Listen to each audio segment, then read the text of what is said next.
Okay, good morning. I just want to make sure, Carrie Ward, I see you, but I just want to make sure that you're ready before we get started. And okay, All set. thanks. So I'm just going to read through who I see for participants and for attendance. And if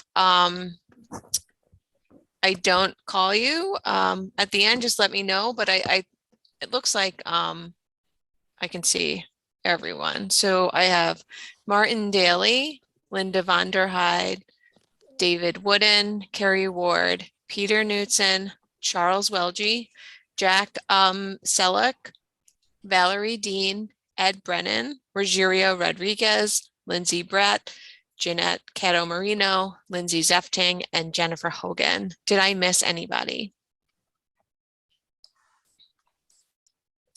Okay. And can everyone see my screen, the correct screen?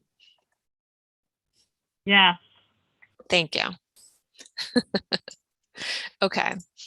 So Happy New Year. I know it's not January 22nd, it's the 11th. So please excuse that typo on our first slide there.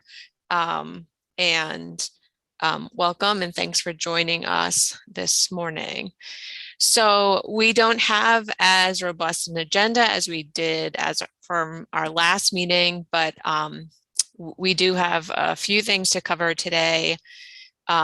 I wanted to, in preparation for CDTC, to publicly release information about projects that were proposed to be considered for TIP programming. I wanted to go over how CDTC evaluates projects to prioritize investments for safe and accessible active transportation, and how specifically bike ped projects like a trail project or new sidewalks, how those projects are evaluated and compared to other projects. Then I'll just give you a brief update on the TIP update schedule, on the implementation of new visions. Carrie just has a brief update on the ADA transition plans. I shared the status of planning initiative spreadsheet with everyone. So we don't have to go through that in detail.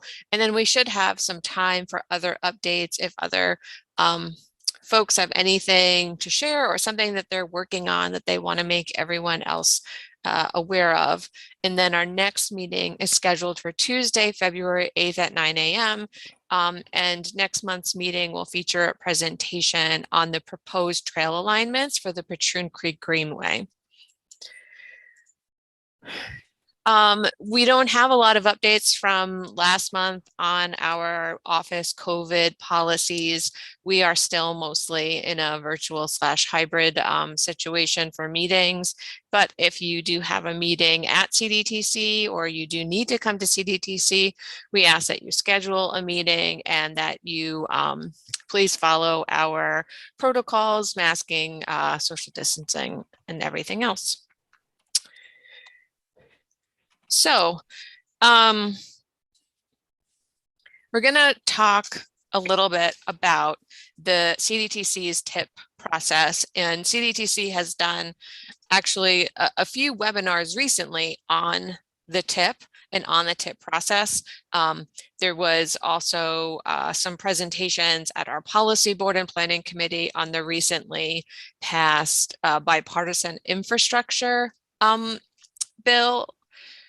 So if you are looking for a lot more background information or more context, I definitely encourage you to go to CDTC's YouTube channel and look for those previous meetings, or just reach out, send me an email, and I'll send you a link to where you can find that information. Because we do have recordings of background on the bipartisan infrastructure law and how that might affect our region. And also on the federal aid process from both CDTC and NISDOT's perspectives. One thing to keep in mind is that, just as a reminder, so the TIP, or the Transportation Improvement Program, CDTC updates it approximately every 4 years. So the last time we did an update was 2019. The TIP is a 5-year capital plan for federal transportation funding. So when federal transportation funds come to the capital region, they go through the metropolitan planning process to evaluate them, to prioritize them, and to program them here. For CDTC, we receive about $60 to $65 million per year, including that's how much we program for state and local projects. And the TIP must reflect the recommendations, the goals, and the priorities in the long range transportation plan, which for CDTC is our New Visions 2050 plan. And they must contribute, the projects must contribute to achieving any new federal and regional performance targets. And who can apply? So, what? Good morning, new people that are joining us. Just please remember to mute. And then if you have a question or anything, just raise your hand or put it in the chat. So sorry about that. Okay, so who can apply? State agencies apply, municipalities, so counties, cities, towns, villages, other organizations with transportation authority like the CDTA, and they must be located in the CDTC MPO area, which is most of the 4 counties seen here, except for the northeast corner of Saratoga County. So that excludes the town of Monroe and South Glens Falls. So CDTC's philosophy towards TIP development is to produce a balanced TIP that contributes to the implementation of New Visions, and meets both the letter and spirit of federal regulations by allowing CDTC to look at the array of projects and their relative merit, and to establish a program that best implements the range of goals included in the Metropolitan Transportation Plan. So our major goal, is incremental progress towards achieving our long-range plans and goals.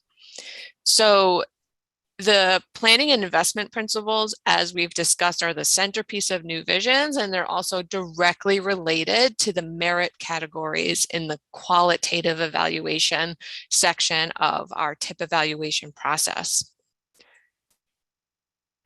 We also, when we talk about performance targets or federal performance targets, we have several performance targets that we are working that we monitor and are trying to achieve. And there is more information on these performance targets, which are set by federal highways, and then the MPOs and state DOTs work collaboratively to define and to work towards achieving.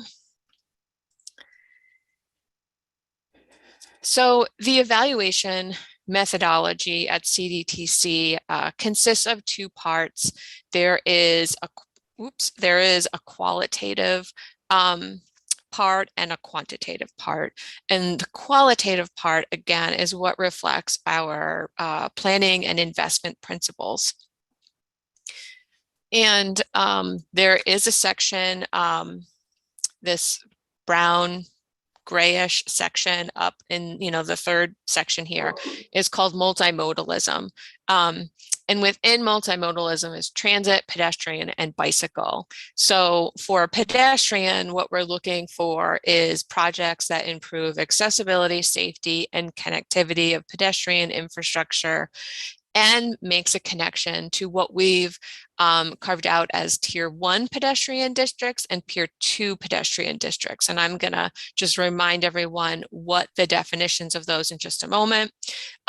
And if you are outside of a pedestrian district, which means you're outside of a densely populated or a job or an area of high job concentration, then you still can get points. And then for bicycle, we have created a a linear priority network, and projects that improve bicycling, safety, accessibility, and connect to the network or on the network.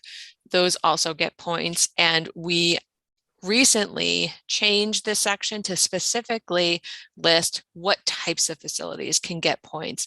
In the past, it was a little bit more broad, but we have specifically excluded treatments like sharrows, shoulders that are not marked. They're just shoulders are not included. They have to specifically be facilities whose main purpose is to accommodate bicycles. So as a reminder, the Bicycle and Pedestrian Advisory Committee collaboratively came up with the criteria for our priority network for the pedestrian districts and for our linear bike network. We did this actually, I believe it was for New Visions 2040, and it's really a matrix of criteria and can be updated as areas in the region either develop or increase in population. So for a tier 1 district, and this is just the graphic here is from the interactive map that you can find on the CDTC website of the priority network. This is just an example in and around Schenectady of tier 1 and tier 2 districts. Now the tier 1 is kind of the darker blue and the tier 2 is the lighter blue. A tier 1 district has both population and employment density and has at least 2 of the following criteria: proximity to schools, shopping centers, hospitals, parks or trails, and environmental justice population areas. So naturally, these are generally our cities, are the core of our villages, and our downtowns and main streets. And then tier 2 consists of the remaining incorporated areas of all cities and villages that do not necessarily meet all of the criteria for tier 1 districts. So CDTC used census data to determine these. So as you can imagine, as population density may change in areas or new development happens, these can change. So it's not a static map. The linear network or the bike network, we separated this from the pedestrian districts because we see pedestrians more like water and they can move wherever, and they're not kind of confined to certain corridors or certain streets. But bicycling is more of a linear movement, and we wanted to make connections between all of the pedestrian districts. So the linear network is defined as roads located within a tier 1 or tier 2 pedestrian district. So all those roads are automatically part of the linear network. Roads that are part of a designated bike route, those are automatically included. So if it's a state or county or locally and it's a documented bike route, it is part of the network. Roads located within a population and employment density area, roads that are part of the Mohawk Towpath Scenic Byway, roads that do not meet any of the automatic inclusion criteria, but do connect at least 2 pedestrian generators, and then all existing and newly built paved off-road trails and multi-use paths. So the map doesn't show all trails or all potential trails, but any trail project that's proposed is treated like it's part of the linear network. So it's automatic inclusion. So next, I wanted to talk about the quantitative part of the merit score and how this is calculated, because I think that this is a little bit more complicated to explain, and we do treat projects that are, projects that we categorize as bike ped a little bit differently than like a bridge or an interstate repaving project. So for all projects except bike ped, the benefit cost methodology is the facility life plus safety benefits plus mobility benefits plus user cost. And I should say, Carrie, please feel free to correct me or interrupt me, because I know this is something that you work very closely with and recently went through. So if I miss anything, please feel free to jump in. So how do we calculate safety benefits? We like to say, or CDTC has often said in the past, that it's as much of an art as a science, and it's based on the state highway safety improvement program and crash reduction factors. So for all crashes, we estimate the annual crash cost without improvement to an existing facility, estimate the annual crash cost with improvement. So we have factors called crash reduction factor. So if you are proposing a pedestrian refuge island, or putting in a curb extension, or a certain pavement treatment or intersection treatment, there are factors that have been established, and to what extent they are projected to reduce crashes. So we estimate, the value of that facility without improvement, and then with improvement based on the proposed improvements. And then that is how we determine the safety benefit. Carrie, did I miss anything? No, you're what you've got here is true. Okay. Well, that's good. And then that is repeated for bicycle crashes and pedestrian crashes if needed. So the bike ped evaluation methodology is slightly different. The market potential and safety benefit counts for twice as much as the cost effectiveness. And we've developed an alternative calculation for bike ped projects related to the limitations of our regional travel model, which I'll get into the travel model a little bit in just in a couple of slides. So all numbers are translated to a relative measure. So all of these are determined really based on, the lot of all of the proposed projects.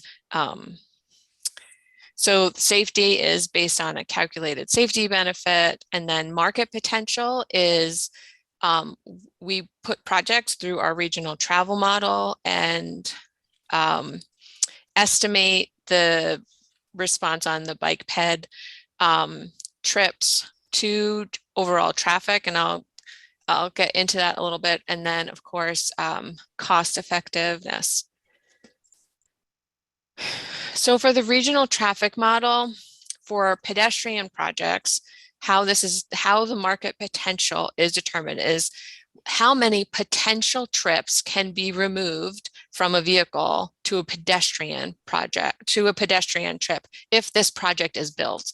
So if it is a trail, for the pedestrian parameters, the model looks at all trips. So, and these are PM peak hour trips. So these are basically afternoon, evening commuter trips.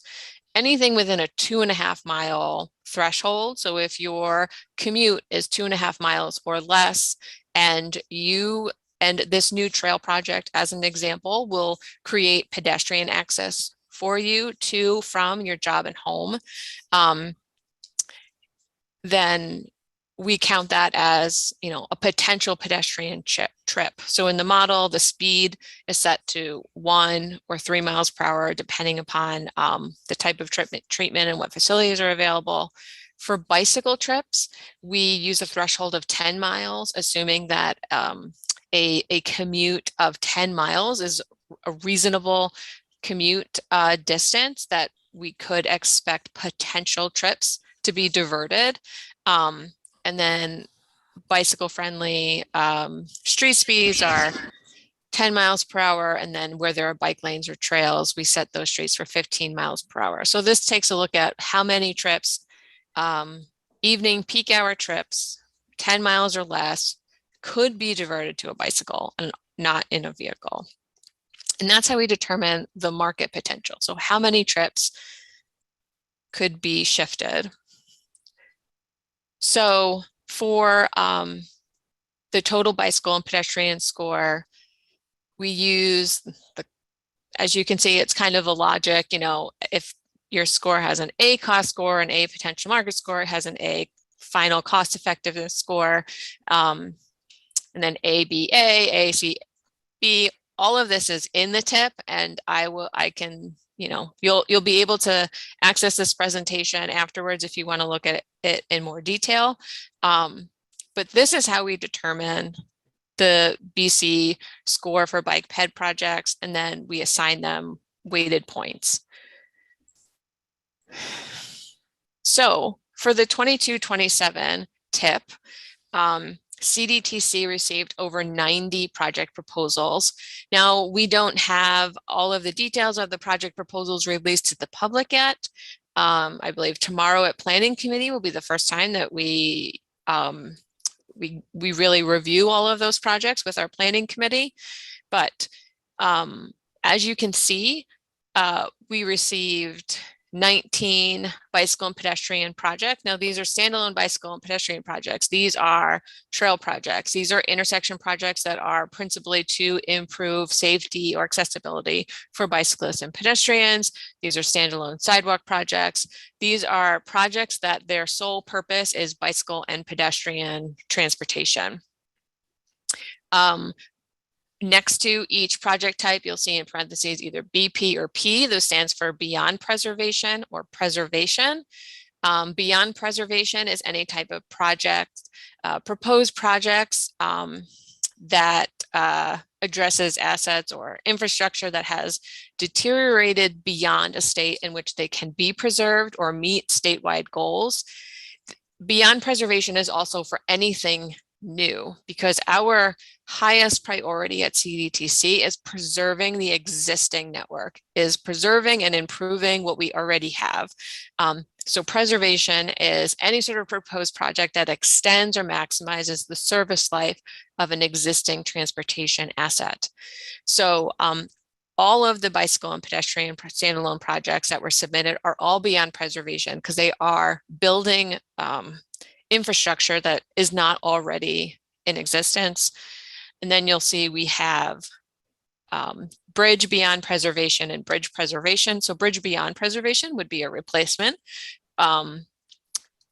basically, and preservation might be just some sort of improvement or maintenance to the structure, to repaving, and then, intersection safety. And then we have pavement beyond preservation and preservation. Now, it's important that we also point out that some of the pavement beyond preservation projects also include improvements for bicyclists and pedestrians, but their primary goal is not just bicycle and pedestrian travel. These may include roundabouts, a corridor, or actually, no, that would be probably intersection, but corridor, like a streetscape reconstruction that adds sidewalks or adds bike lanes, or a complete streets project that reallocates it completely reconstructs the road and reallocates pavement to different modes. As you can see, there is one other, and that is, these aren't really, that's not really an infrastructure project so much as it is a really big kind of planning type of study that also has to go through the tip evaluation process. And we usually get some sort of goal for how much of the program must be preservation versus beyond preservation, or we try to set with Planning Committee what our goal is for how we will program funds. So for the funding source, like I said, we have a bipartisan infrastructure bill. However, the funding has not been appropriated. There is no past budget yet. So we are unsure if the funding for this tip that we are updating will be from the new bill or if it'll be continuing resolution from previous FAST Act. We're really unsure, and this is what makes our current tip update process a little bit more uncertain and than in previous tips, because we do not have the allocations for New York State or for the MPO. So we don't know quite yet how much funding is available to us or really what the parameters of the program are quite yet. There are a number of different funding sources that are programmed. So as you can imagine, not all of the funding sources can be used for any kind of project. So within, our, let's say the allocation's $100 million, within that $100 million are different allocations for different programs.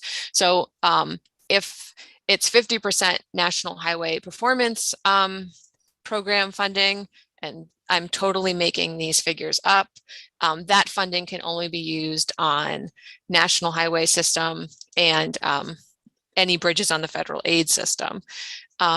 So as you can see, it depends on how much program is available from each fund source. And so that also influences our final program. Oh, yes, and I asterisked the New York State allocation because we don't have that yet. We also try to create our program or create some parameters of the program based on the feedback we received through the New Visions public outreach process. So we do a funding poll to ask the public how much of our resources should we commit to different program areas. We don't, follow this exactly, but it gives us an idea of what the interest and demand is in the public and what people want to see. And then to just look back on how bike ped projects, standalone bike ped projects have been funded in the past. CDTC, we were one of, I believe, the only MPOs in the early 2000s to set aside funds just for bike ped projects. We used to call this the Spot Improvement Program. And this was to just make sure that there were some funds reserved for bicycle and pedestrian projects. And at the time, this was really just to, before there was no set aside or Spot Improvement Program. So we slowly increase the amount of funding available and try to set aside funds that could just be used for crosswalks, for signage, for really low cost bike ped improvements. Over the years, as you can see, the funding set aside changed, and depending on what the needs and demands are, has increased. And this is proposed by CDTC staff and then discussed and approved by the planning committee. So in the past, CDTC has presented just ideas for how the program should be done, and then planning committee discusses, adjusts the funding levels, and then agree to it before they start deciding which projects go on the program. We do not know if we don't have our allocations. We don't know what funding sources are available yet. So we do not know what a bike ped set aside would look like for the tip update, or if we will necessarily have one. We have a lot of bike ped proposed projects, so the number of those projects might determine how the planning committee wants to evaluate them. And this is just a look at all projects, funding levels, the new programmed funds from the two previous tips. showing, just because the bike ped set aside is for the standalone bike ped projects for trails, for addition of sidewalks, but there are other projects, even bridge projects and pavement projects that do improve or provide new facilities for bicyclists and pedestrians. So even though the bike ped set aside is a small percent, projects, transportation projects that include more than just the vehicle mode naturally rate and rank well and are prioritized for funding.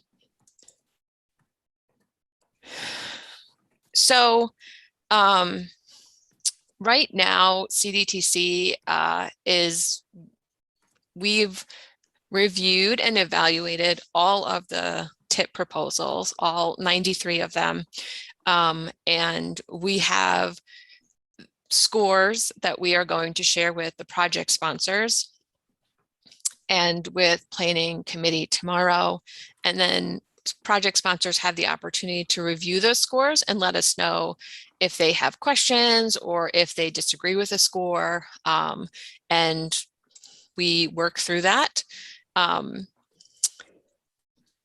And before the planning committee starts prioritizing projects, CDTC staff, planning committee, project sponsors are all kind of in agreement on the final evaluations. Then the planning committee or the CDTC members have the final decision on which projects are funded. So it's not, they don't just take the scores, rank them, and then program what ranks the highest. It's definitely, we discuss projects, we consider regional equity, we consider other types of fairness and equity in the region to make sure that we are, again, making incremental progress towards all of our goals, and that we are investing in all areas of the region and benefiting everybody. So, like I said, we have evaluated all of the projects, and we have scores that we are going to share with sponsors and planning committee tomorrow. And those sponsors are going to have the opportunity to review them. And then we are anticipating that programming would begin in February. Typically, the Bicycle and Pedestrian Advisory Committee would review at least the bike ped projects. We would review them in detail, go through the project fact sheets, look at them on a map, and discuss them and point out anything that we think might not be considered in the project proposal or might be missing from the project proposal. Like if someone proposed a new trail connection and someone was very familiar with the area and pointed out, there's a really steep slope there, and I don't think that the treatment being proposed is appropriate. Maybe the budget for that project is incorrect, and that's something that CDTC should consider. Those are the types of conversations and that the Bicycle and Pedestrian Advisory Committee would typically have. Because of the uncertainty of the TIP program and because of our timeline, we are not going to have the opportunity. We're not going to do this TIP update. So I just wanted to prepare our advisory committee and talk about the process so that when projects and scores are released to the public, committee members can review them. There will be a public review period. So that will be the advisory committee's opportunity to comment and provide feedback on each project or the program as a whole. And the goal is to release a draft TIP in March, but again, the program is uncertain, so this is somewhat flexible, and the schedule will definitely or may be updated as we move through this process. Typically, the public review process, as is required by federal law, is 60 days.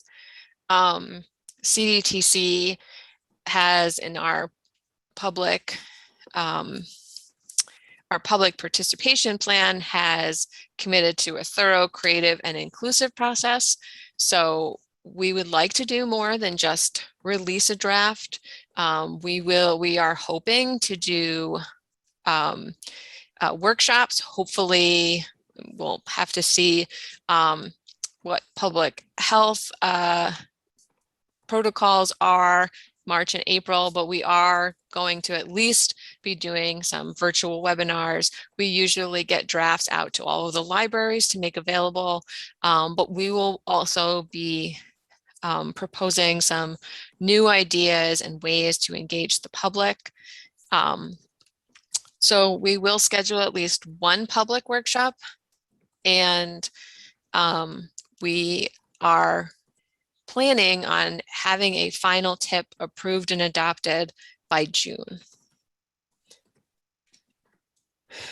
So with that, I wanted to see if anyone had any questions about the tip process. If you have any questions about how bike ped projects are reviewed, are evaluated, or are considered within the program. You can either unmute and ask, or raise your hand, or use the chat.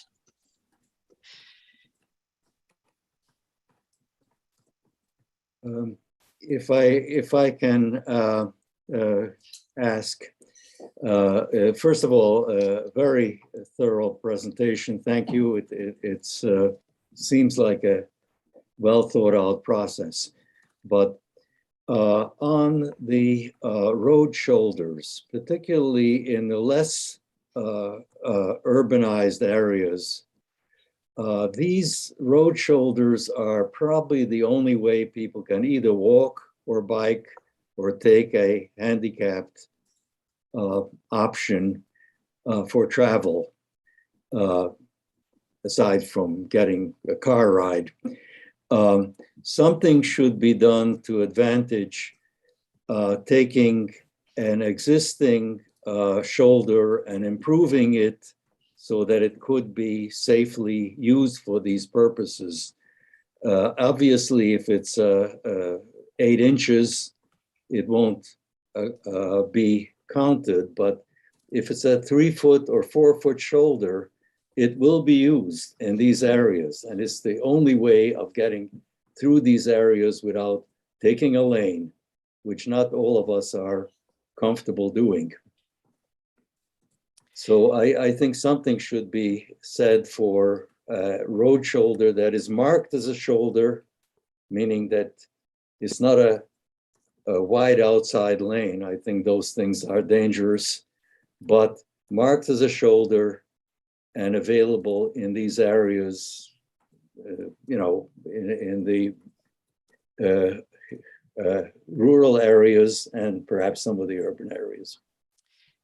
Yeah, that's a really good point. So, and again, Carrie, you can jump in or correct me if I'm wrong, but shoulder widening or expanding the pavement there are other qualitative categories where that does get points because that is improving the facility. And also, I think that Carrie, again, correct me if I'm wrong, I don't want to misspeak, but I think that there are safety benefits there that are considered.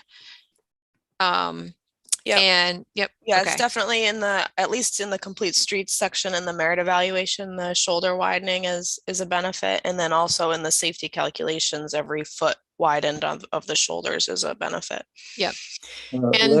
Let me add a minus sign.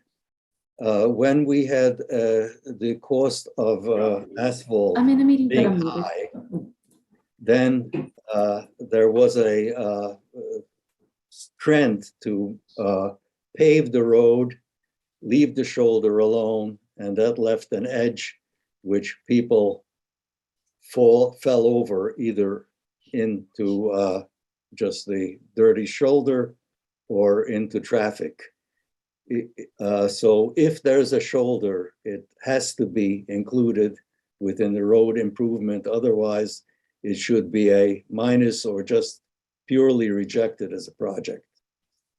Yeah, so I should also mention, and I was going to talk about it last meeting, but we didn't have time. And if anyone from DOT is on and wants to jump in on this, DOT did release an engineering bulletin about systematically improving shoulders. So any road where they can, they are, and if there's a currently, for example, if there's currently a 14-foot outside wide shared lane, they are they're identifying those, and they are, as they repave them, they will reduce the lane to 11 feet and provide a 3-foot shoulder. If there is room to provide a bigger shoulder, they will. I think it is that they won't go down less than 11-foot lane. So they are systematically doing that and encouraging communities to do that.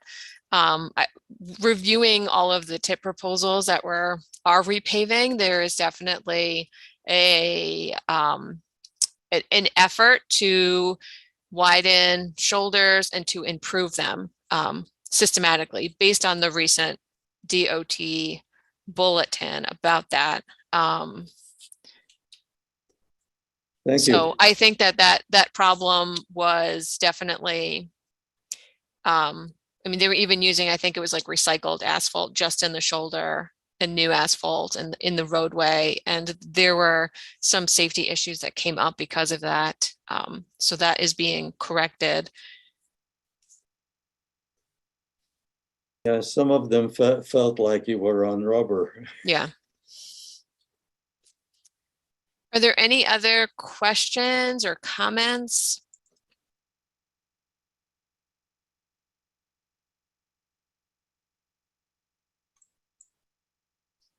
So Ed asked, does the DOT bulletin say how shoulder is designated? I'm not sure what you mean.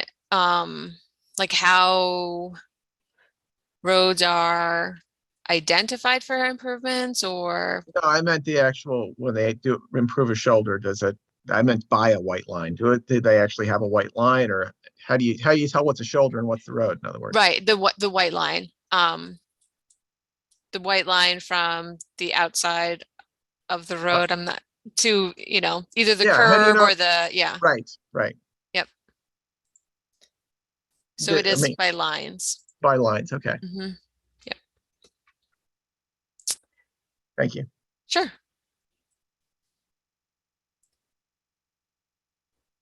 Any other questions? I will continue to provide updates on the tip evaluation, on the tip update, on our timeline, on our schedule, on as we get project summary spreadsheets, I will share them as we make them available. You can check the CDTC website. If you go to CDTC committees and then planning committee, you will be able to see all of the meeting materials, all of the tip materials that are there. And even for the future, if you're just interested to see like what projects that are already on the tip are either being moved, or budgets are changing, or scopes are changing, those are all discussed at planning committee and are usually on the agenda, and there are always meeting materials related to them. So again, always, they can always be found on the CDTC website if you have questions. Okay, so we will move on since it doesn't look like there are any other questions about the tip.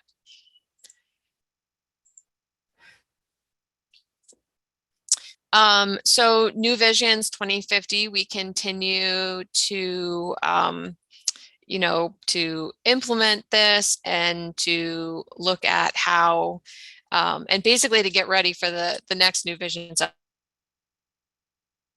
update. I know it seems like we just did this, but by the end of the next CDTC fiscal year, we will have a scope developed for our next update.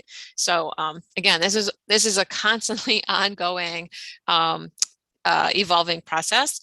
But we do have a number of webinars scheduled for the new year. next Tuesday, we will have a webinar on working with CDTA. So we will have some CDTA staff as well as municipalities talking about how they've worked with CDTA to locate transit stops and on site design, and then also on how different stakeholders in the region, like employers, have worked with CDTA to implement the Universal Access Program. And that's where all employees or students get a CDTA navigator card or some sort of pass to use CDTA as an employee or student benefit. And then February will be on air quality and transportation planning and how CDTC uses modeling to do that. And then March will be on resiliency and climate change. And April, we are working with the Regional Planning Commission to do a real how-to, or what can your regional planning agencies do for you. Our goal for the series this year is to plan and coordinate webinars that are introducing tools, strategies, and resources that you can use in transportation planning, whether you work for a regional, state, or any other government level organization, or a local planning agency, or even a consultant and working with communities here in the capital region. We are also still accepting requests for virtual training for planning and zoning boards. And we'll always take any of your questions or feedback on New Visions. All of the materials still can be found on the CDTC website. ADA transition plans. Carrie, do you want to give a quick update on this program? Sure. So CDTC has been working with municipalities to create Americans with Disabilities Act transition plans for pedestrian infrastructure, which basically means that you put together, you document the condition of all of the pedestrian infrastructure in the municipality, and then outline a prioritization methodology for correcting any deficiencies specific to the ADA. So we had released a solicitation a number of years ago, and we've worked with the town of Glenville, and theirs is finishing up on their website, and we're just finishing up working with the city of Saratoga Springs with their system. So Tina is very involved with that. If anybody has questions from the the municipal perspective, but we're meeting with the advisory group hopefully in January to go over a draft plan and look at the results of the condition inventory collection. And then we will be having a public review of the results. We are also about halfway done collecting data in the city of Albany for theirs. Thanks, That's it. Carrie. Okay.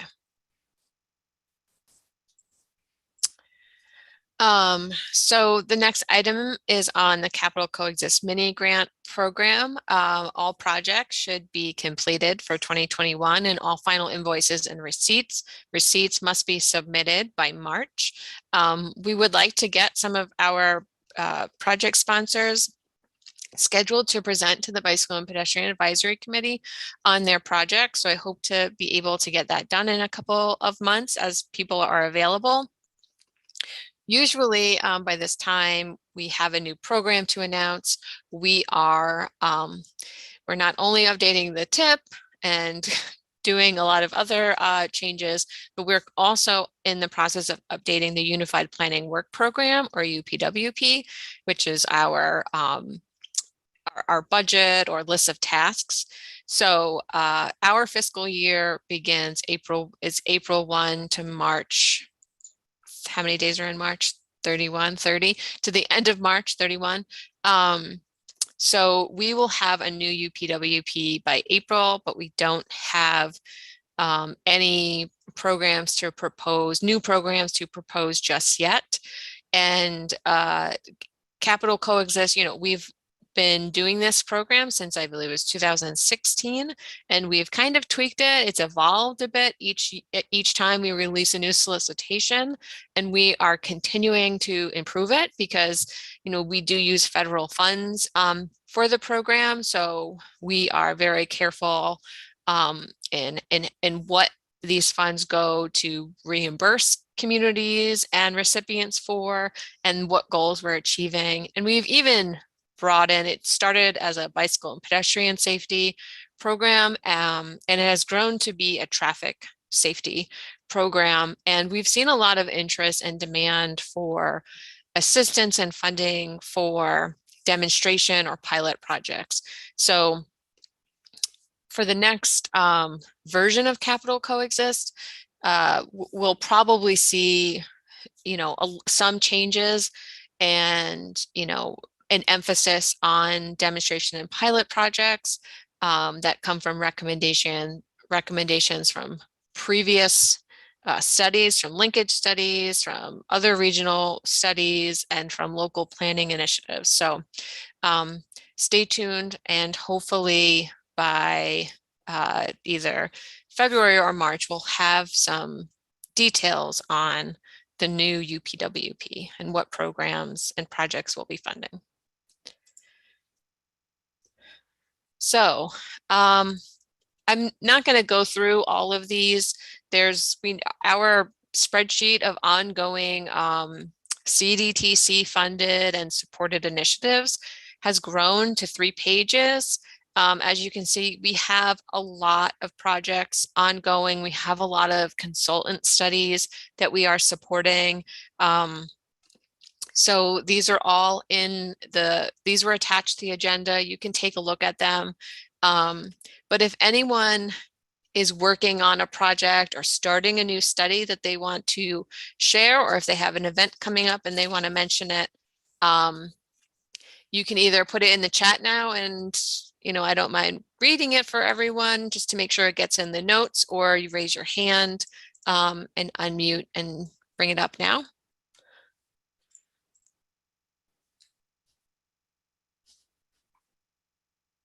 Ivan, I think I saw your hand up. Can you unmute? I'm sorry, it's me again. It's okay. About a week ago, DEC had put for public review their climate crisis scoping project. And it's about a 300-page document. It's generally things that I agree with, but of course I look for bicycle pedestrian stuff, being me.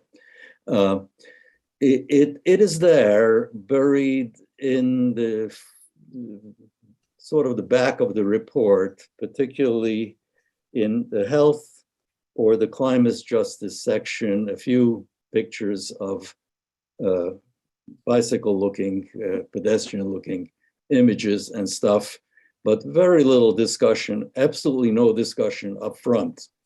So they're not taking any of this information you're providing, and I'm sure many other MPOs and DOT are providing, and saying that this is a viable transportation source that could eliminate some of the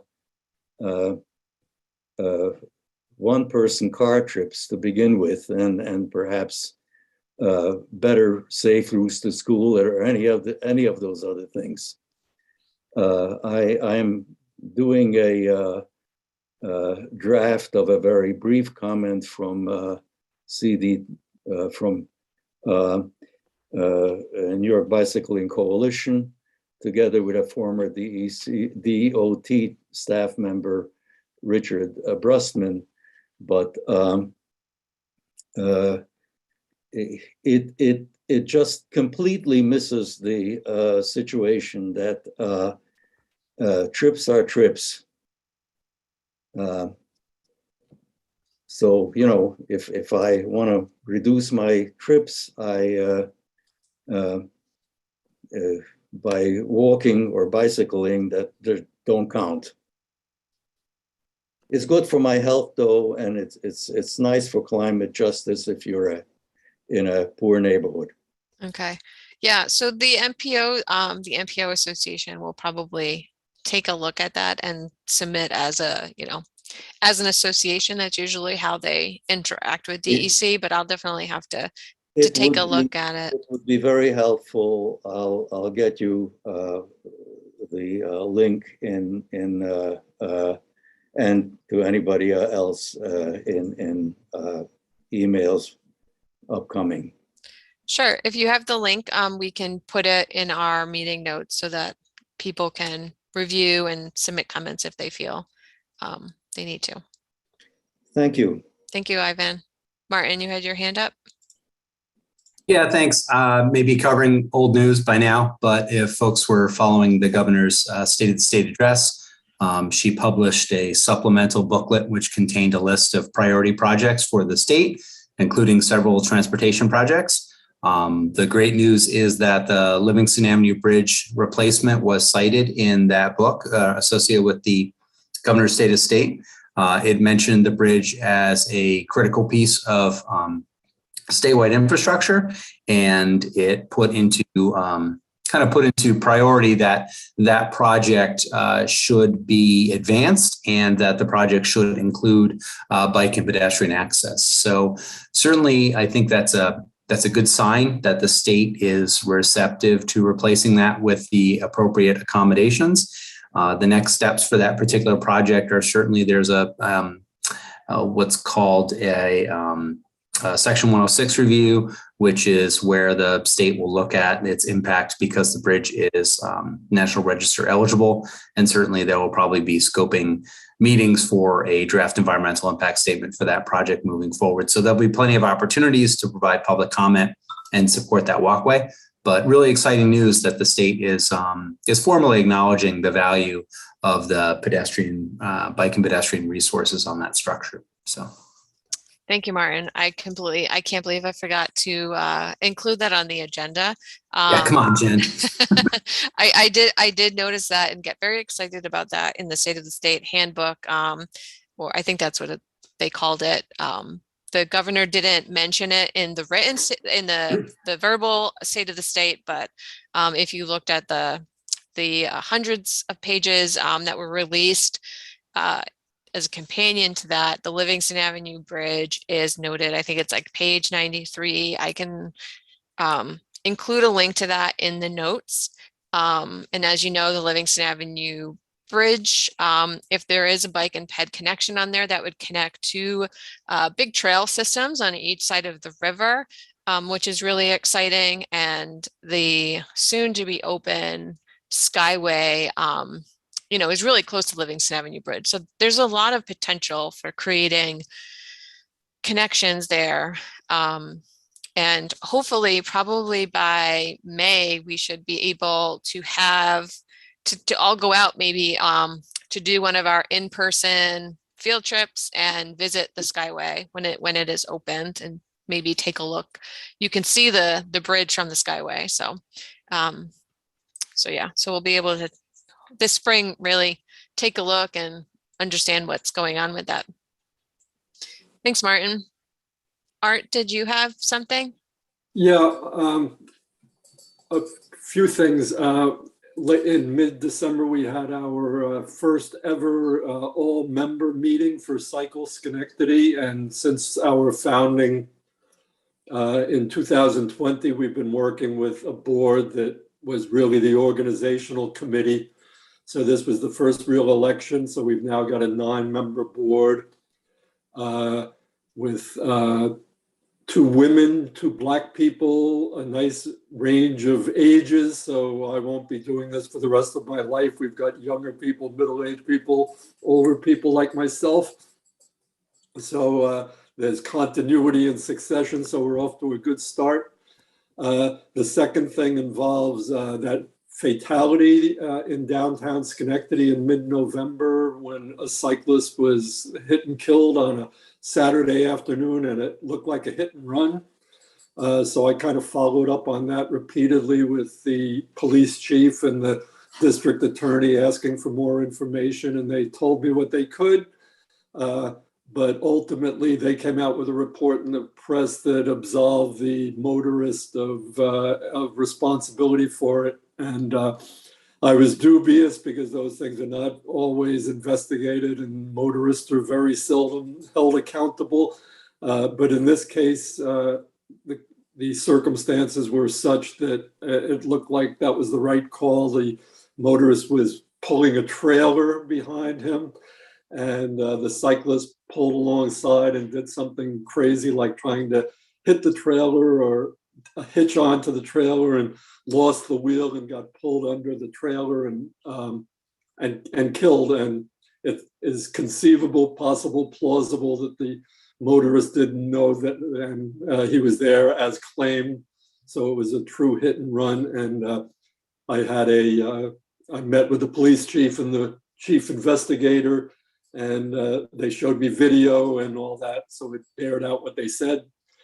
And finally, in the coming week, one of our members and I are going to meet with the people from Schenectady's heavily attended green market and try to make it more accessible by bicycle. And we're talking about doing things like bringing our portable bike racks and having a secure bike corral, and maybe Cycle Schenectady people attending people's bikes while they shop, and other ways to encourage people to bring their bikes there. That's it. Thanks, Art. Thanks for following up on that fatality, because I had not heard the details, and I was following that and really surprised, but thanks for giving that information. Yep. Does anyone else have an update?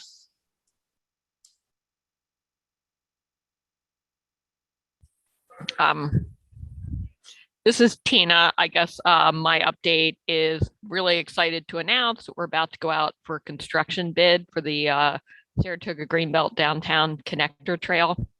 And I may be doing that today if I can incorporate all the changes I just received last night. So that's very exciting. And we're progressing to at the next city council meeting to submittal for final design for the sidewalk project as well. And we also most likely will be putting out an RFP in the near future for incorporating bike lanes on Union Avenue. The New York State DOT is going to be progressing a paving project.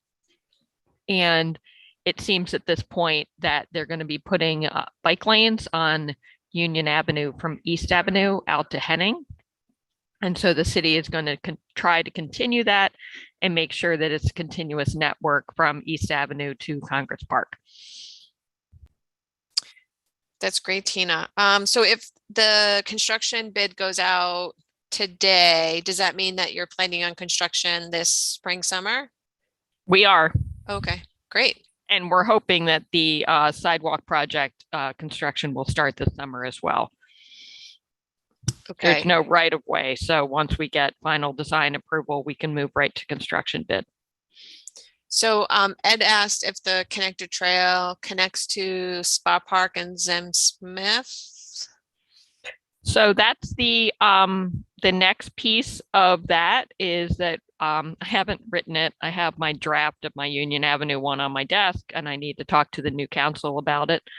But the other one that the Complete Streets Committee wants to put forward is the Greenbelt Trail, from progressing that from Congress Park to Railroad Run, and potentially finalizing, if we start going to construction, then maybe our Henry Street pilot will start making sense to the general public because they saw it as like a small one-off. But once that starts progressing and people see the need to get from there to Congress Park, so there's a couple projects that we're hoping, that to progress in the next year or two. Thanks, Tina. But I already have a lot of preliminary design from Congress Park to Railroad Run, but it was previously rejected due to loss of parking, and we may be changing the route to instead swing it by our low-income housing. Got it. Thanks, Tina. Ruggiero mentioned that he saw in the news that Glenville has a proposal to remove heavy truck traffic from Glen Ridge Road, where the trucks keep hitting that overpass. And this could result in safety improvements for bikes and peds.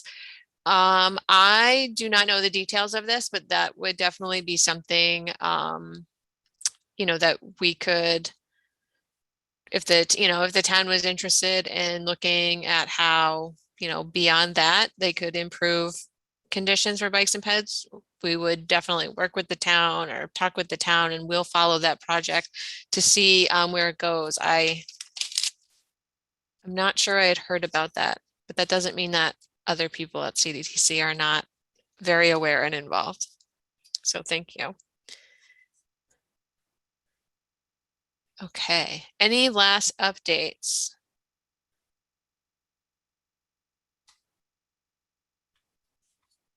Okay, thank you everyone for continuing to meet us here on on Zoom.